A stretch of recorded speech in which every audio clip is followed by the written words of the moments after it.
رسول الله صلى الله عليه وسلم إنما الأعمال بالنيات أو كما قال عليه الصلاة والسلام. صدق الله العلي العظيم وصدق رسوله النبي الكريم ونحن على ذلك من الشاهدين والشاكرين والحمد لله رب العالمين. அளவற்ற அருளாளனும் நிகரற்ற அன்புடையவனுமாகிய அல்லாஹ்வின் திருநாமத்தால் ஆரம்பம் செய்கின்றோம். புகழ் அனைத்தும் அல்லாஹ் ஜல்ல ஷானஹு தஆலா அவனுக்கு உரித்தாகுக.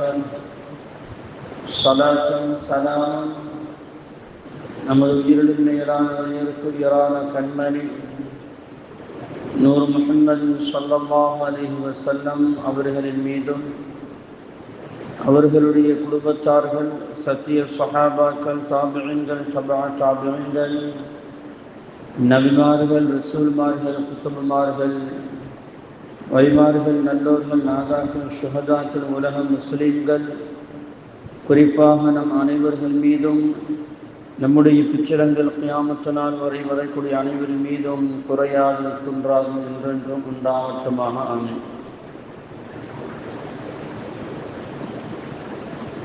கண்ணியத்திற்குரிய இஸ்லாமியர்களே, நம்முடைய சிறிய பெரிய அனைத்து பாவங்களையும் மறைத்து மன்னித்து வல்ல ரஹ்மான் அதை நன்மைகளாக மாற்றித் தந்தல் புரிவானாக. நமது உயிரிலும் மேலான உயிருக்குயிரான கண்மணி நூர் முஹம்மது ஸல்லல்லாஹு அலைஹி வஸல்லம் அவர்களுடைய மேலான அன்பையும் ஷஃபாஅத்தையும் பெறக்கூடிய நசீபையும் அவர்களுக்கும் அவர்களுடனும் நல்லடியார்களுடைய இறை நெருக்கத்தை பெற்ற நல்லடியார்களுடனும் சேர்ந்து வாழும் பெரும்பாக்கியத்தையும் இம்மையிலும் மறுமையிலும் நமக்கும் நம்முடைய சந்ததிகளுக்கும் தந்தர் புரிவானாக.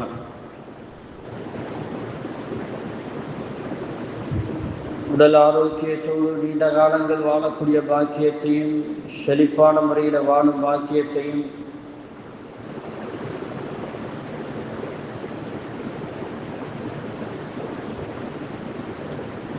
நன்னறிகள், இஸ்லாத்துடைய நன்னறிகளோடு வாழும் பாக்கியத்தையும் வல்ல ரஹ்மான் நமக்கும் நம்முடைய சந்ததிகளுக்கும் தந்தர் புரிவானாக. திடீர் மரணங்கள், திடீர் ஆபத்துகள், வானம் பூமியுடைய சோதனையிலிருந்தும், சிறு வயதிலே மௌத்தாகுவது விட்டும், கடன்களிலிருந்தும், வட்டிகளிலிருந்தும், வட்டி வாங்குவது கொடுப்பதிலிருந்தும், ஆஸ்பத்திரியுடைய சிரமங்கள், அதனுடைய செலவீனங்களிலிருந்தும் நிரந்தரமான பாதுகாப்பை வல்ல ரஹ்மான் நமக்கும் நம்முடைய சந்ததிகளுக்கும் தந்தார் புரிவானாக.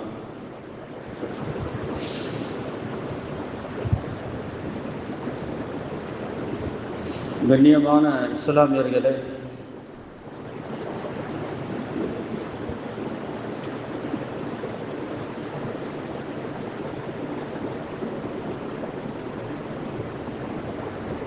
உலக அளவில் இஸ்லாமியர்களுக்கு நாளுக்கு நாள் நெருக்கடிகள் அதிகமாகிக் கொண்டே போகிறது. அதிலேயும் எப்போது இந்த பாசிச ஆட்சி மத்தியில் வந்ததோ, இந்தியாவில் நாளுக்கு நாள் பிரச்சனைகள் என்பது, அதுவும் இஸ்லாமியர்கள் திட்டமிட்டு ஒடுக்கப்படுவது, அவர்களுக்கு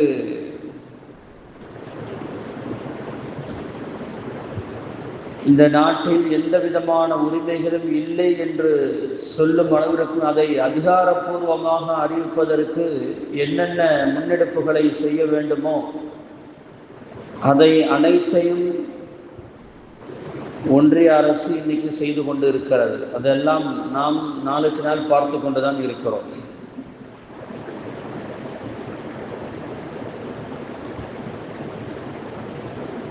என்ஆர்சி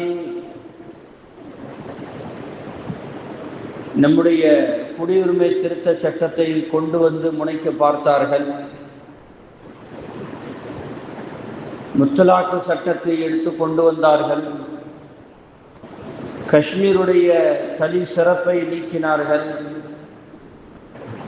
காலங்காலமாக இருந்த பள்ளிவாசல் இது எங்களுக்கு சொந்தமானது என்று பொய்யான சில விஷயங்களை சொல்லி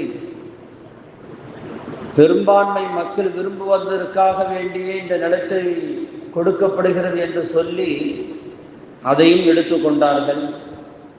இப்படி நாளுக்கு நாள் ஏதாவது ஒரு பிரச்சனையை இஸ்லாமியர்கள் மீது திணித்து கடைசியில் இன்று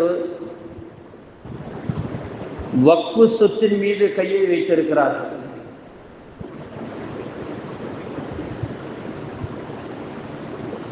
ஆனால் இவ்வளவு நடந்தும் கூட இஸ்லாமியர்கள் அதை எதிர்கொள்ளக்கூடிய அதிகாரத்தில் இருக்கிறோமா என்று பார்க்க போனால் இல்லை. அதுதான் உண்மையான விஷயம். வெறும் போராட்டங்களில் மட்டும்தான் நம்முடைய வாழ்க்கை இந்த நாட்டில் ஓடிக்கொண்டு இருக்கிறது. ஆனால் அவர்கள் நாளுக்கு நாள் ஒவ்வொரு சட்டத்தையும் சொல்லும் போது பொய்யான தகவல்களையே சொல்லிக் கொண்டு இருக்கிறார்கள். நாங்கள் இஸ்லாமியர்களுக்கு நலனுக்காக கொண்டு வருகிறோம் என்று சொல்கிறார்கள். ஆனால் எந்த நலனையும் இதுவரையும் இஸ்லாமியர்கள் சந்தித்ததில்லை. அவர்கள் கொண்டு வந்த எந்த சட்டத்திலும் இஸ்லாமியர்கள் எந்த நலனையும் சந்தித்ததில்லை. இஸ்லாமியர்களுடைய நிலங்கள், இஸ்லாமியருடைய உரிமைகள், இஸ்லாமியருடைய சொத்துக்கள் எல்லாம் இன்னைக்கு பறிக்கப்பட்டு கொண்டு இருக்கிறது. எவ்வளவு பெரிய கொடுமைகள் ஊப்பிலே நடந்து கொண்டு இருக்கிறது என்பதை நாளுக்கு நாள் அந்த இஸ்லாமியர்கள் அனுபவித்துக் கொண்டு இருக்கிறார்கள். இன்னைக்கு இஸ்லாமியர்கள் அதிகமாக வாழக்கூடிய மாநிலம் அந்த மாநிலம். ஆனால் அங்க எந்த அதிகாரத்திலும் இல்லை. இதுதான் நம்முடைய மிகப்பெரிய வீக்னஸ். எந்த அதிகாரத்திலும் இல்லாமல் இந்த சமூகம் 30 கோடி மக்கள் இன்னைக்கு இந்தியாவில் கடந்து போய் கொண்டு இருக்கிறோம். இந்த வக்ஃபு சொத்து என்பது எவ்வளவு ஒரு முக்கியமான ஒரு சொத்து. அது இஸ்லாமியர்களுக்காக நம்முடைய முன்னோர்கள் இஸ்லாமியர்கள் பயன்பெற வேண்டும் என்பதற்காக வேண்டி கொடுக்கப்பட்ட சொத்து அது. இதை யாரும், அதாவது யார் வக்ஃபு செய்தார்களோ அவர்களே திருப்பி கேட்க முடியாது. இஸ்லாத்துடைய ஷரியத்தின் பிரகாரம்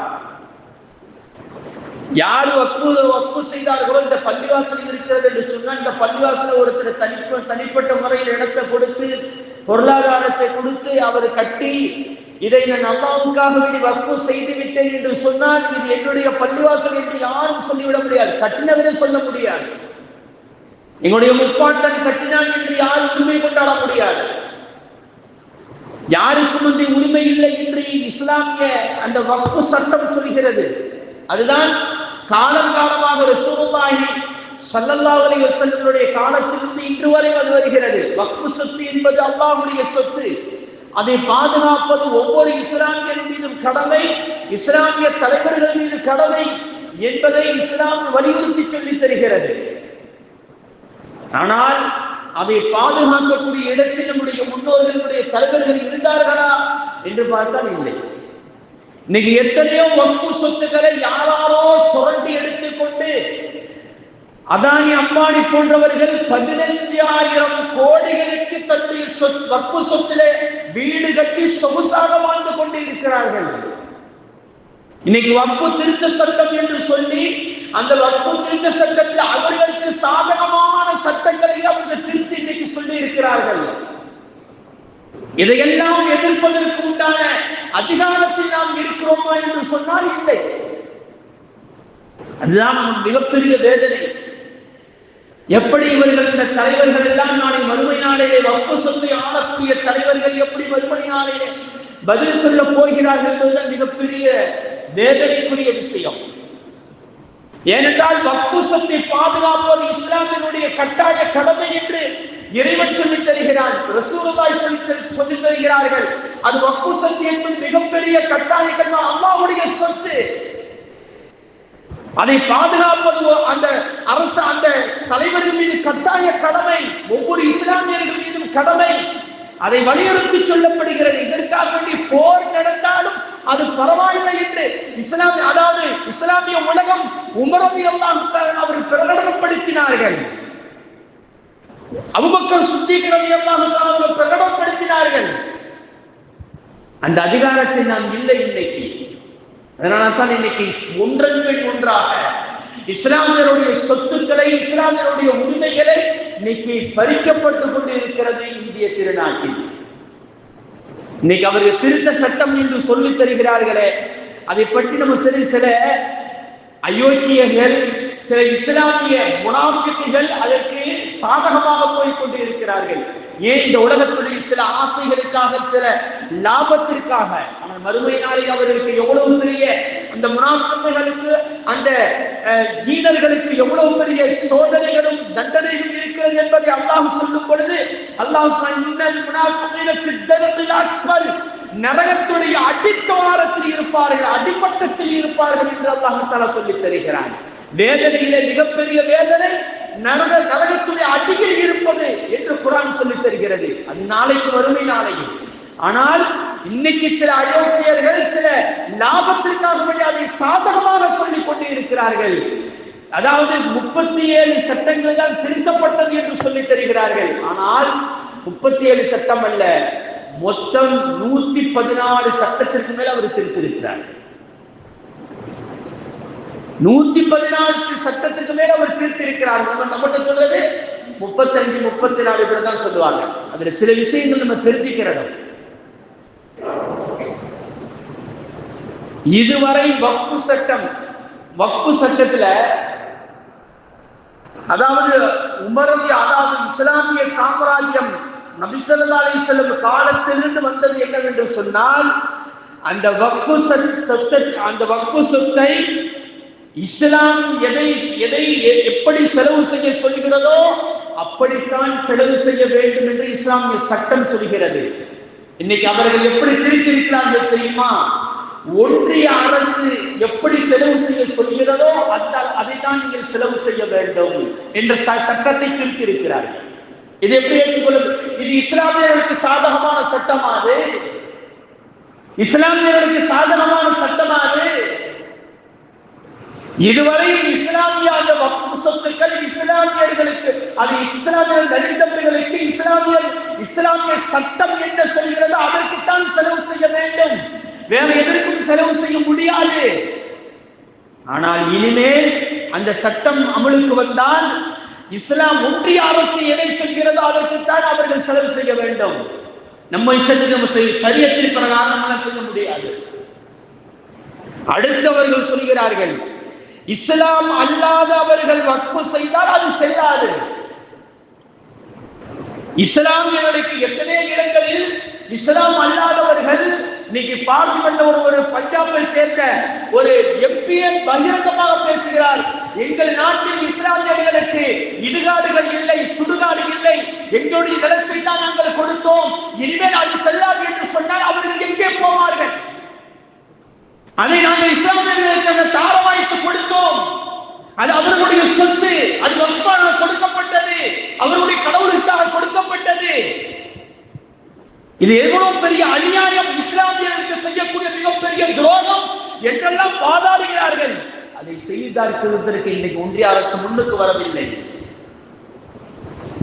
ஆனால் இன்றைக்கு சட்டம் என்ன தெரியுமா சொல்கிறது? திருத்த சட்டம், இஸ்லாமியர்கள் அல்லாதவர்கள் யாராவது இஸ்லாமியர்களுக்கு சொத்து கொடுத்தால் அது செல்லாது, அது வக்ஃபு சொத்தாக செல்லாது. அதாவது இஸ்லாமியர்களுக்கு யாரும் இந்த சொத்தை கொடுத்து விடக் கூடாது. எவ்வளவு பெரிய மோசமான சட்டம்! இவர்கள் தான் இஸ்லாமியர்களுக்காக வேண்டி நலனுக்காக பாடுபடக்கூடியவர்களா? ஆனால் அவருடைய கட்சிகள் எந்த அடிப்படை உறுப்பினர்கள் கூட ஒரு அதிகாரத்தில் கூட இஸ்லாமியர்களை கொண்டு வரவில்லை. அவர்கள் தான் நமக்கு பார்த்து சொல்கிறார்கள், இஸ்லாமியர் நலனுக்காக நாங்கள் செய்து கொண்டு இருக்கிறோம். ஆடு நினைக்கிறதே என்று ஓனாய் அழுது என்று சொல்றாங்கல்ல, இன்னைக்கு ஓனாய் அழுது கொண்டு இருக்கிறது. அவ்வளவுதான், ஓனாய் அழுது கொண்டு இருக்கிறது. எப்பொழுது நேரம் வரும் ஓனாய் ஆளை சாப்பிடலாம் என்று எதிர்பார்த்து கொண்டு இருக்கிறது. அடுத்து என்ன தெரியுமா? முஸ்லிம்கள் வேறு யாருக்காவது வக்ஃபு செய்தால், அது முஸ்லிம்கள் யாருக்காவது சொத்து கொடுக்கப்பட்டால் அது ஏற்றுக்கொள்ளப்படாது, அது வக்ஃபாக ஏற்றுக்கொள்ளப்படாது. முஸ்லிம்கள் யாருக்கும் நிலைத்து கொடுத்தால் அது ஒன்றும் பிரச்சனை இல்லை. முஸ்லிம்கள் யாருக்கு வேண்டுமானாலும் கொடுக்கலாம். அது ஏற்றுக்கொள்ள அது செல்லுபடாது. அது ஒன்றும் பிரச்சனை இல்லை. முஸ்லிம்கள் யாருக்கு வேண்டுமானால் முஸ்லிம்கள் இந்த நாட்டிற்கு தன்னுடைய சொத்துக்களை கொடுத்தது அவ்வளவு எல்லா இனத்தவர்களுக்கும் தன்னுடைய கோயிலுக்காக வேண்டி, தன்னுடைய மக்கள் பயன்பாட்டிற்காக வேண்டி, தன்னுடைய மக்கள் அதாவது எந்தெந்த நலனுக்காக வேண்டி அவ்வளவு நலனுக்காக வேண்டி இஸ்லாமியர்களுடைய சொத்துக்கள் இடங்களை கொடுத்திருக்கிறார்கள். இன்னும் சொல்ல போனா இந்த ஊரே இஸ்லாமிய சொத்து தான். அஜெண்டாவில் அப்படித்தான் இருக்கிறது. எல்லாம் இந்த தர்காவுடைய சொத்து தான், எல்லாம் வக்ஃப் சொத்து தான். ஆனால் இஸ்லாமியர்கள் யாருக்கு கொடுத்தாலும் அதை பற்றி பிரச்சனை கிடையாது. ஆனா இஸ்லாமியர்களுக்கு யாரும் கொடுத்து விடக்கூடாது, செல்லாதது. அடுத்து என்ன தெரியுமா? மோசமான ஒரு சட்டம் இதுதான். அதாவது இஸ்லாத்தில் மரண சாசனம் ஒன்று இருக்கிறது. இஸ்லாமியன் இறந்து போற நேரத்தில் வாய்மொழியாக சொல்கிறான், இந்த சொத்தை இன்னாருக்கு கொடுத்திருங்க, கடைசியிலே இந்த சொத்தை மீறி சொத்தை பள்ளிவாசலுக்காக நீ வக்ஃப் செய்வீர்கள், பொதுமக்களுக்காக நீ வக்ஃப் செய்து விடுங்கள், இந்த அல்லாஹ்வுக்காக நீ வக்ஃப் செய்து விடுங்கள் என்று சொல்லுகிறான் அல்லவா மரண சாசனம். இது கூடாது, வாய்மொழி சாசனம் இனிமேல் கூடாது என்று இந்த திருத்த சட்டம் சொல்லுகிறது. எவ்வளவு பெரிய மோசமானது தெரியுமா? எத்தனை இஸ்லாமியர்கள் கடைசி நேரத்தில் போய் கேட்டு, எத்தனை இனத்தவர்கள் எங்களுக்காக வேண்டி ஏதாவது ஒரு இடத்திலிருந்து கொடுங்கள் என்று சொல்லும் போது மரண படுக்கையில் இருந்து கொண்டு எத்தனை இனத்தவர்களுக்கு இஸ்லாமியர்கள் கொடுத்திருக்கிறார்கள், எத்தனை மரண சாசனங்கள் எழுதி வைக்கப்பட்டு இருக்கிறது, வாய்மொழியால் சொல்லப்பட்டு இருக்கிறது. அது எதுவுமே இனிமே செல்லாமல் போகுங்கள், எதுவுமே இனிமே செல்லாது. எல்லாம் அரசாங்கம் எடுத்துக்கொள்ளும். யார்கிட்ட இருக்குது அதுக்கு நான் பட்டா பத்திரம் சொல்லுங்க பார்க்கலாம். வக்ஃப் சொத்து என்று யார்கிட்ட பட்டா பத்திரம் இருக்கிறது? எல்லாம் அது அரசாங்கம் எடுத்துக்கொள்ளும். அடுத்து என்ன தெரியுமா? இதான் பெரிய ரொம்ப மோசமான ஒரு விஷயம், சட்டம். ஒரு இஸ்லாமியன் வக்ஃபாக ஒரு சொத்தை கொடுக்கிறான் என்று சொன்னால் குறைஞ்சது 5 வருஷமாவது அவன் இஸ்லாமிய அடிப்படையில் அவன் வாழ்ந்திருக்க வேண்டும். இது என்ன அளவுபடுது? இது என்ன அளவுபடுது? இஸ்லாமிய அடிப்படையில் அவன் வாழ்ந்திருக்க வேண்டும் என்று சொன்னால் அவன் இஸ்லாமியன், அவன் காலமாக இஸ்லாமியன் தானே. அவன் பிறந்ததிலிருந்து மரணம் வரை இஸ்லாமியனாகத்தானே இருக்கிறான். அவன் எதை அளவுகோலாக வைத்து இஸ்லாமியன் என்று நீ சொல்கிறாய்? இஸ்லாமியுடைய நடைமுறையை 5 வருஷமாவது அவன் பின்பற்றி இருக்க வேண்டும் என்று சொன்னால் எந்த அளவுகோல்? எதை வைத்து நீ சொல்கிறாய்? பாட்டுமல்ல கேட்கப்படுது, தாடியை காட்டி இதாப்பா அப்படின்னு கேட்கப்படுது. எந்த பதிலும் இல்லை. ஆனால் சட்டத்தை நாங்கள் ஏற்றுவோம். கேட்டால் இஸ்லாமியர்களுக்கு சாதகமான சட்டம் இது. எவ்வளவு பெரிய மோசமான சட்டத்தை கொண்டு வந்திருக்கிறார்கள் பாருங்கள். இஸ்லாமியன் ஒருவன் வக்ஃப் செய்ய வேண்டும் என்று சொன்னால் அவன் இனிமே நம்ம போய் ஒருத்த இஸ்லாமியிட்ட போய் எங்களுக்கு பள்ளிவாசல் கட்டுறதுக்கு எங்களுக்கு ஒரு இடத்து தாங்கன்னு போய் கேட்க முடியாது. அவன் 5 வருஷமா அவன் இஸ்லாமியனாக வாழ்ந்திருக்கணும். அவன் சொல்றதுதான் அளவுகோடு. அந்த இடத்தை அவன் கொடுக்குறாங்க, அதுக்கு எல்லா விதமான பர்மிஷன் அங்க வாங்கியிருக்கணும். யார்கிட்ட போய் வாங்கணும் தெரியுமா? மாவட்ட ஆட்சியாளர்கிட்ட போய் வாங்கணும். அவ்வளவு மோசமான நிலைப்பாடு. அல்லாஹ் அக்பர், அல்லாஹ் காப்பாற்ற வேண்டும். அடுத்து கொண்டு வரக்கூடிய முக்கியமான ஒரு விஷயம் என்ன தெரியுமா?